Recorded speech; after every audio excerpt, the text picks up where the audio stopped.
சற்று முன் கிடைக்கப்பெற்ற மிக மிக முக்கியமான செய்தி ஒன்று வெளியாகி உள்ளது.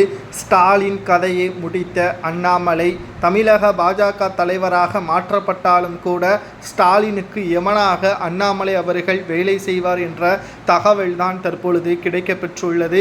செந்தில் பாலாஜியை தொடர்ந்து திமுகவின் மிக முக்கியமான அமைச்சர் KN நேரு அவர்களது மகன் மற்றும் KN நேரு அவர்களது தம்பி வீட்டிலும் அமலாக்கத்துறை அதிகாரிகள் சோதனை நடத்தப்பட்டு பல ஆயிரம் கோடி கைப்பற்றப்பட்டிருப்பதாக தகவல்கள் கிடைக்கப்பெற்றுள்ளது. அண்ணாமலை அவர்கள் சொன்ன தகவலின் அடிப்படையில் தான் அமலாக்கத்துறை அதிகாரிகள் சோதனையை அதிகப்படுத்தியிருக்கிறார்கள்.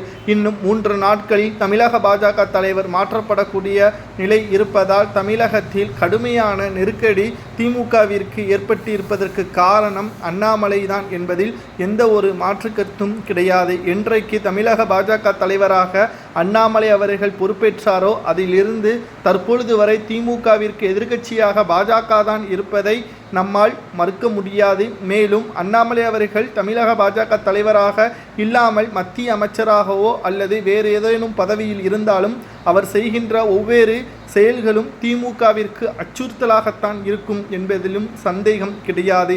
ஏனென்றால் செந்தில் பாலாஜி அவர்கள் சிறையில் இருந்து ஜாமீனில் வெளிவந்தவுடன் நேரடியாக பதவி பிரமாணம் செய்யக்கூடிய நிலையில் இருந்தபொழுது திமுகவிற்கு மிகப்பெரிய ஒரு பதற்றமான சூழல் இருப்பதற்கு காரணம் அண்ணாமலை அவர்களது செயல்பாடுகள் தான். பதவி பிரமாணம் செய்த மறுநாளே தமிழக பாஜக தலைவர் அண்ணாமலை அவர்கள் மின்சாரத்துறையிலும் மதுபானத்துறையிலும் ஊழல் நடைபெற்றிருப்பதை ஆதாரத்துடன் வெளியிட்டார். மேலும் அமலாக்கத்துறை அதிகாரிகள் தமிழக தலைமை டாஸ்மாக் அலுவலகத்தில் சோதனைகளை நடத்தி முதலாவதாக 1000 கோடி ஊழல் நடைபெற்றிருப்பதாகவும் 40,000 கோடி வரை ஊழல் நடைபெற்று உள்ளதாகவும் ஆதாரங்களையும் சேகரித்து வருகிறார்கள்.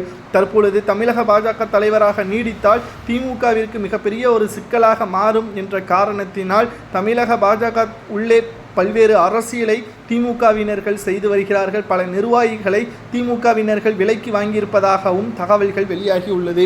ஆனால் திமுகவின் அடிப்படை உறுப்பினர்களை விலைக்கு வாங்க முடியாது. தஞ்சையிலும் சரி மதுரையிலும் சரி அண்ணாமலை தான் மீண்டும் தமிழக பாஜக தலைவராக நியமனம் செய்ய வேண்டும் என்ற பிரச்சாரங்களும் போராட்டங்களும் 100க்கும் மேற்பட்டவர்கள் சாகும் வரை உண்ணாவிரதம் இருப்பதற்கும் தயாராக இருப்பதாக போஸ்டர்களும் ஒட்டப்பட்டு வருகிறது. இந்த நிலையில்தான் தமிழக பாஜக தலைவராக அண்ணாமலை அவர்கள் நீடிக்கலாமா அல்லது மத்திய அமைச்சராக பொறுப்பேற்று திமுகவிற்கு இன்னும் 1 ஆண்டுகள் எமனாக அண்ணாமலை இருக்கலாமா என்பதை உங்களது கருத்துக்களை கமெண்ட் வாயிலாக கூறுங்கள்.